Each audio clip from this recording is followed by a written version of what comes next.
రామకృష్ణ గారు. సో, జనసేన ఆవిర్భావ దినోత్సవం మార్చి 14న జరుపుకోబోతున్నారు. దీనికి సంబంధించి ఏర్పాట్లు ఎలా ఉన్నాయి? అలాగే ఎంతమంది వస్తారు అని అనుకుంటూ ఉన్నారు? ఈసారి ఏమన్నా అంటే బిఫోర్ ఎలక్షన్స్ పవర్‌లోకి రాకముందు, పవర్‌లోకి వచ్చాక ఏమన్నా డిఫరెన్స్ ఉండబోతుంది అని అంటారా? పార్టీ పరంగా అయితే ఏం చేంజెస్ కనపట్లేదు. ఎందుకంటే పార్టీ ఒకటే సిద్ధాంతం, ఒకటే ఆశయం మీద మొదటి నుంచి పనిచేస్తుంది. అది ప్రతిపక్షంలో ఉన్న పార్టీ లేకపోతే ఒక సీట్ రాకపోయిన సందర్భంలో గాని, లేకపోతే ఓడిపోయిన సందర్భంలో, గెలిచిన సందర్భాల్లో గాని ఒకటే ఆశయ సిద్ధాంతం జనసేన పార్టీకి. పార్టీలో ఎటువంటి మార్పు లేదు. ఎందుకంటే ప్రజలకు మంచి జరగాలి, ప్రజలు మంచిగుండాలన్న ఆశయ సిద్ధాంతం. యువత, మహిళల్ని ఎక్కువగా రాజకీయాలు ఇన్వాల్వ్ చేయాలి. వాళ్ళ ద్వారా కొత్త వారిని తీసుకొచ్చి రాజకీయాల్ని బాగు చేసి ఈ వ్యవస్థకి, ప్రజలకి మంచి చేయాలనే సిద్ధాంతంతో పనిచేసింది.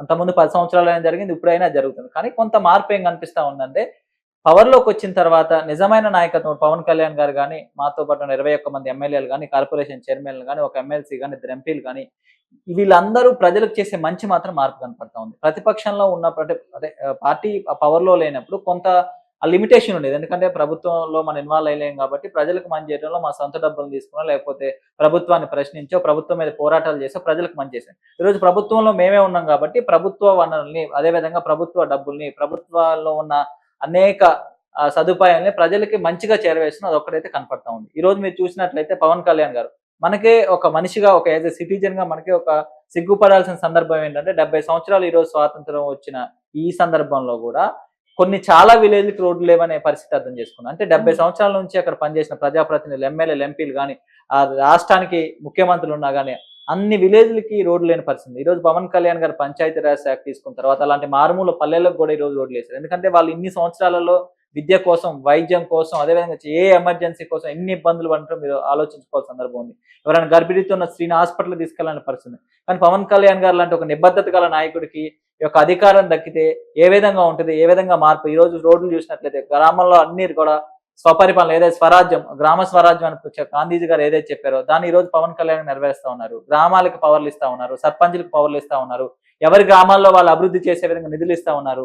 సిమెంట్ రోడ్లు, డ్రైనేజ్ వ్యవస్థ, లోకల్‌లో బిజినెస్ అభివృద్ధి చెందే విధంగా, వ్యవసాయం అభివృద్ధి చెందే విధంగా, నీటిపారుదల వ్యవస్థ అభివృద్ధి చెందే విధంగా ఇవన్నీ కూడా ప్రణాళికలు చేస్తా ఉన్నారు. పారిశుధ్యం విషయంలో గాని, అదేవిధంగా అటవీ శాఖ విషయానికొస్తే అడవుల్ని ఎట్లా పెంపొందించాలి? అడవుల్లో ఉన్న ఏదైనా స్మగ్లింగ్ జరుగుతుంది దాన్ని అట్లా అరికట్టాలి. ఆ విధమైన పరిస్థితులు ఉన్నాయి. తర్వాత పొల్యూషన్‌కి సంబంధించినవి గాని, గాలిలో పొల్యూషన్ ఎక్కువ పెరుగుతుంది. దాన్ని ఎట్లా తగ్గించాలని మీద కూడా ఒక విప్లవాత్మక మార్పులు తీసుకొస్తా ఉన్నారు. సైన్స్ అండ్ టెక్నాలజీ విషయంలో కూడా ఇక్కడ ఏదైతే ఆంధ్రప్రదేశ్‌లో ఉన్న వనరులు ఏ విధంగా ఉపయోగించుకోవాలి, అదేవిధంగా ఇక్కడ యూత్‌ని ఏ విధంగా మనం సైన్స్ అండ్ టెక్నాలజీ యూజ్ చేసుకోవాలి, ఇవన్నీ ప్రణాళికలు చేస్తా ఉన్నారు. సో అదొక్క మార్పు. ఏ మార్పు అంటే ఒక నిజాయితీ గల, నిబద్ధత గల వ్యక్తికి అధికారం తగ్గితే ఏ విధంగా ప్రజలకు మంచి జరుగుతున్న మార్పు ఒకటి కనిపిస్తుంది. పార్టీలో ఎటువంటి మార్పు లేదు. అప్పుడైనా పార్టీ ఇప్పుడైనా ప్రజల కోసం పనిచేస్తది. మాలాంటి యువతకి రాజకీయ అవకాశాలు ఇప్పించి ప్రజలకు ఉపయోగపడేలాగా మాలాంటి వాళ్ళని తీర్చిదిద్దాలి. మహిళలకి ఇవ్వాలి. అదేవిధంగా బడుగు బలహీన వర్గాలు, అన్ని వర్గాల వారికి రాజకీయ అవకాశాలు తగ్గాలి, కుటుంబ పాలన తగ్గాలనేది రాజకీయ సిద్ధాంతం పవన్ కళ్యాణ్ గారిది. అది ఇప్పుడు అప్పుడు ఒకే విధంగా ఉందని నేను చెప్పదలుచుకున్నాను. ఎంతమంది వరకు వచ్చే ఛాన్సెస్ ఉన్నాయనుకుంటున్నారు ఈ ఆవిర్భావ దినోత్సవం సందర్భంగా? ఖచ్చితంగా అంటే పార్టీ 4 టైమ్స్ చేసినప్పుడు కూడా చాలా హ్యూజ్, అంటే అది చరిత్రలోనే, రాజకీయ చరిత్రలో నిలబడే విధంగా మినిమమ్ 5,00,000 ప్రతిసారి వచ్చారు. ఈరోజు పార్టీ అయితే ఒక 10,00,000 వరకు ఎక్స్‌పెక్ట్ చేస్తా ఉంది. ఎందుకంటే పార్టీ ఎక్కువగా పట్టున్న, పార్టీకి మంచి ఆదరణ ఉన్న గోదావరి జిల్లాలో ఈసారి జరగబోతుంది. పిఠాపురంలో దట్టు పవన్ కళ్యాణ్ గారు ప్రాతినిధ్యం వహిస్తున్న నియోజకవర్గంలో జరగబోతుంది. బోత్ తెలంగాణ, ఆంధ్ర నుంచి ఒక 10,00,000 మంది వచ్చే స్కోప్ ఉందని ఈరోజు పార్టీ అంచనా వేస్తుంది. దానికి అనుగుణంగా ఏర్పాట్లు చేస్తా ఉంది. అక్కడ అకామిడేషన్ గాని, ఫుడ్ గాని, వాటర్ గాని, అదేవిధంగా వచ్చే కార్యకర్తలు, వచ్చే వాళ్ళందరికి కూడా సాంస్కృతిక కార్యక్రమాలు గాని, అవన్నీ కూడా ఏర్పాట్లు చేస్తా ఉన్నారు. ఏ ఒక్క కార్యకర్తకి ఇబ్బంది కలగకుండా వచ్చిన ప్రతి కార్యకర్త పవన్ కళ్యాణ్ గారి యొక్క చెప్పే సందేశాన్ని విని ఇంటికెళ్ళే విధంగా ఏర్పాట్లనైతే చేస్తా ఉంది. ఒక 10,00,000 మంది వరకు ఏర్పాట్లు జనసేన పార్టీ 10,00,000 మంది అంటే చాలా ఎక్కువ జనం కదా ప్ర అసలు. ప్రతిసారి కూడా అదే జరుగుతుంది. ఎందుకంటే పవన్ కళ్యాణ్ గారు రోడ్డు మీదకొస్తే పిలిపివ్వకుండానే ఏ విధంగా ఉంటదో మీ అందరికీ తెలిసిన విషయమే. సో అలాంటిది ఈరోజు పిలిపిచ్చి ఖచ్చితంగా, ఇంకోటేందంటే అప్పటికి ఇప్పటికి మేము 10 సంవత్సరాలు స్ట్రగుల్ పడి, 10 సంవత్సరాలు పోరాటాలు చేసి, తిన్నా తినకపోయినా మా అధ్యక్షులు వారితో పాటు డబ్బులున్నా లేకపోయినా, తిన్నా తినకపోయినా, కుటుంబంలో ఎన్ని సమస్యలున్నా గానీ పార్టీలో అధికారంలో భాగమైనాం. సో ఈరోజు ఉత్సవం జరుపుకునే పరిస్థితి కనపడుతుంది. మా పవన్ కళ్యాణ్ గారు కూడా పిలిపిచ్చారు. ప్రతిసారి ఉన్న ఆవిర్భావ సభ వేరు. ఈరోజు మనం ఒక 100% స్ట్రైక్ రేట్‌తో దేశం అంతా చూసే విధంగా గర్వించే పొజిషన్‌లో ఉన్నాం కాబట్టి ఒక ఉత్సవం జరగబోతుంది. కార్యకర్తలందరిని పిలిసి, ఇది కార్యకర్తల విజయంగా ఈరోజు పవన్ కళ్యాణ్ గారు ప్రకటించబోతున్నారు. సో అందువల్ల హ్యూజ్ గా ఖచ్చితంగా వస్తారు. ఎందుకంటే మేమేమి డబ్బులు, పెట్రోలు, బిర్యానీ ప్యాకెట్లు, సారా ప్యాకెట్లు ఇచ్చి ఏ రోజు తేలేదు, ఈ రోజు తేవాల్సిన అవసరం లేదు.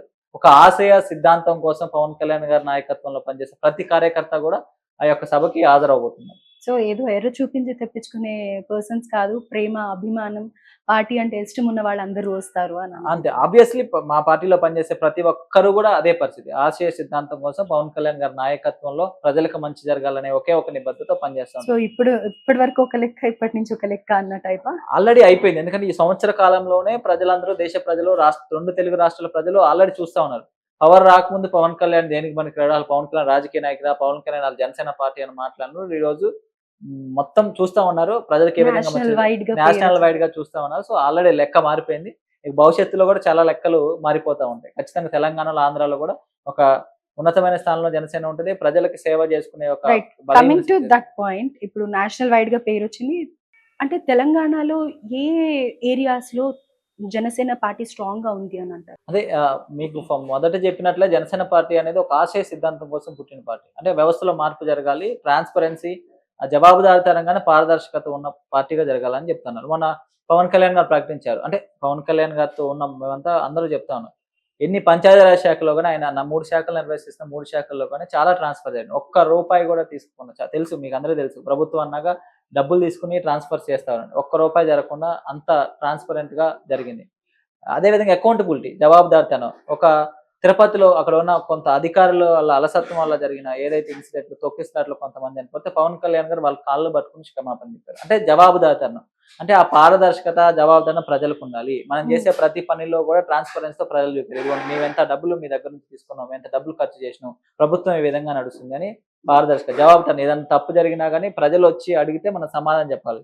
ఆ విధమైన యొక్క మూల సిద్ధాంతాలతో ఈ పార్టీ నడుస్తా ఉంది. సో ఈ యొక్క వ్యవస్థ మార్పు, ఇప్పుడు పవన్ కళ్యాణ్ గారు లాంటి లీడర్‌షిప్ కూడా అన్ని పార్టీల్లో ఉండి ఉంటే, నిజంగా దేశంలో ఉండి ఉంటే దేశం ఇంకా చాలా అభివృద్ధి చెందేది. సో లేని పక్షంగా తెలంగాణ ప్రజలు కూడా గమనిస్తా ఉన్నారు. కాపోతే అంటే ఇదొక తెలంగాణలో ఇప్పటి వరకు మీ గురించి ప్రత్యేకంగా మీరు చేసిన ఇది ఏం లేదు ప్రయత్నం. సో దాని పరంగా తెలంగాణ ముందు ముందు ఏమన్నా జనసేన అంటే పార్టీ గురించి మీరు అంటే మనం వర్తమానంలో ఉన్నాం. భవిష్యత్తులో మేము మే మే మనం ఇప్పుడు ఈరోజు వర్తమానంలో మాట్లాడుతున్నాం. భవిష్యత్తు సమాధానం చెప్తది. కానీ మనం చరిత్రను గమనించినట్లయితే బీజేపీ పార్టీ అంటే అంతకుముందు భారత జనసంఘం ఉన్నప్పటికి కానీ, తర్వాత బీజేపీ పార్టీ 2 స్థానాలు కూడా అదొక 2 స్టేట్‌లో ఉన్న స్థానాల నుంచి ఈరోజు భారతదేశంలో ప్రతి ఒక్క మూలకి ఆ పార్టీ ఎళ్ళింది. అంటే మన 1983లో పలానా స్టేట్‌లో ఎందుకు పార్టీ లేదనే ఆ క్వెషన్ వచ్చినప్పుడు భవిష్యత్తు ఈరోజు సమాధానం చెప్పింది. అదే విధంగా తెలంగాణలో కూడా మొన్నటి వరకే మాకున్న వనరులు తక్కువ. ఆర్థిక వనరులు తక్కువ, సామాజిక వనరులు తప్ప మా పార్టీకి ఏకైక నాయకుడు పవన్ కళ్యాణ్ గారు. అంటే అదుగో ఇవ ఇదిగో అని చెప్పారు అంటే తెలంగాణలో కూడా. నేనేం చెప్తున్నా అంటే మేము ఇక్కడ ఎమ్మెల్యే ఎలక్షన్‌లో పోటీ చేసినాం. మాకు బలమైన ఓట్ బ్యాంక్ వచ్చింది. ఎంపీటీసీ, జెడ్పీటీసీ ఎలక్షన్‌లో పోటీ చేసినాం. కాకపోతే మీరన్నట్టు పవన్ కళ్యాణ్ గారు ఇక్కడ మాకు టైమ్ ఇవ్వలేకపోవటం వల్ల కొంచెం ఇబ్బంది జరిగింది. ఎందుకు టైమ్ ఇవ్వలేదంటే అక్కడ ఒక రాక్షసుడు పరిపాలన చేస్తుంది జగన్మోహన్ రెడ్డి. అతన్ని ఫస్ట్ దింపాలి.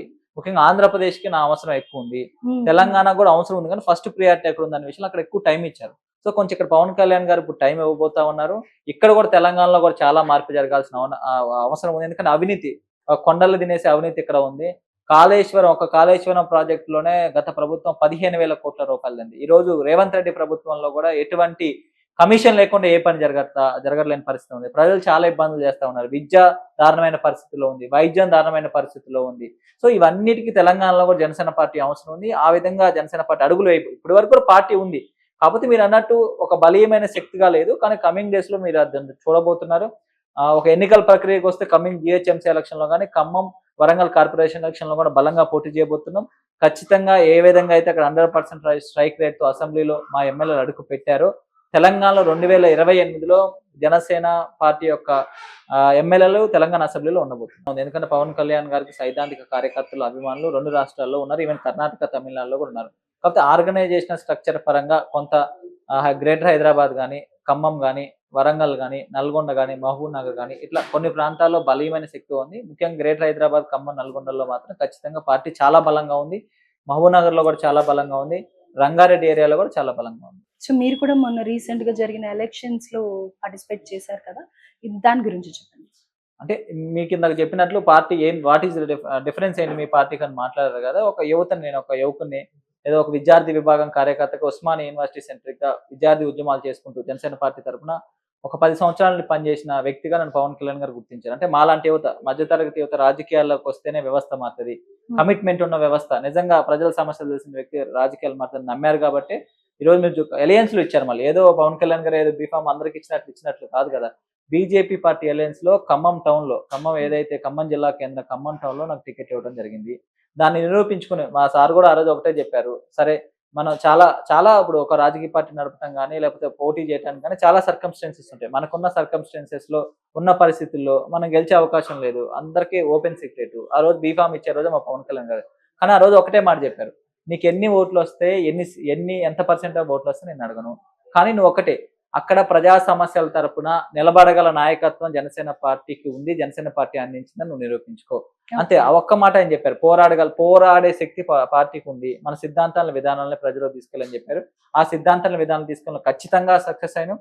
అక్కడున్న రాజకీయ పరిస్థితులకు అనుగుణంగా పార్టీని ముందుకు తీసుకెళ్ళాం. ఎలక్షన్‌లో ప్రతి ఒక్కళ్ళు మమ్మల్ని ఆశీర్వదించారు. కానీ అక్కడున్న ప్రత్యేక పరిస్థితుల్లో బీఆర్ఎస్‌ని ఓడించాలి. బీఆర్ఎస్‌ని ఓడించడం కోసం కాంగ్రెస్‌ని గెలిపించే పరిస్థితుల్లో కొంత మాకు ఓట్ బ్యాంకు తక్కువ వచ్చినప్పటికీ ఎప్పటినుంచో ఉన్న సంప్రదాయ పార్టీలు, ఎప్పటినుంచో ఉన్న వామపక్ష పార్టీలు, ఆ పా ఎగ్జాక్ట్‌లీ. అయితే ఇప్పుడు మరి ఆ పార్టీల కన్నా ఎక్కువ సొంతంగా డబ్బులు. వస్తారా? లేకపోతే గనుక జనసేన ఒక్కటే వస్తుందా? లేకపోతే మళ్ళీ అలయన్స్ ఏమన్నా ఉండబోతుందా? అదే నేనేం పోతున్నా అంటే అది అధినేత పవన్ కళ్యాణ్ గారు నిర్ణయిస్తారు. ఒకటేంటంటే ఇప్పుడున్న పరిస్థితిలో ఆల్రెడీ ప్రభుత్వం ఫార్మ్ అయ్యి 1 ఇయర్ అయిపోయింది. సో ప్రజలకి మంచి జరిగే విధంగా పోరాటాలు చేయాలి. ఏదైతే కాంగ్రెస్ వాళ్ళు, రేవంత్ రెడ్డి వాళ్ళు ఏదైతే హామీలు ఇచ్చారో ఆ హామీలు నెరవేర్చేందుకు ప్రజల తరపున పోరాటం చేస్తాం. ఏమైనా సమస్యలు ఉంటే పోరాటం చేస్తాం. మా యొక్క దృష్టి అంతా కూడా ప్రజలకు మంచి చేయాలని దాని మీద ఉంది. ఇక మీరు పొత్తులు అవన్నీ అంటే ఎట్లా ఉంటదంటే ఎలక్షన్ టైంలో ప్రక్రియ. సో ఇప్పుడు ఎటువంటి ఎన్నికలు లేవు కాబట్టి దాని గురించి మాకు ఆలోచన లేదు. సరే ఎలక్షన్‌లు పొత్తులున్నా లేకపోయినా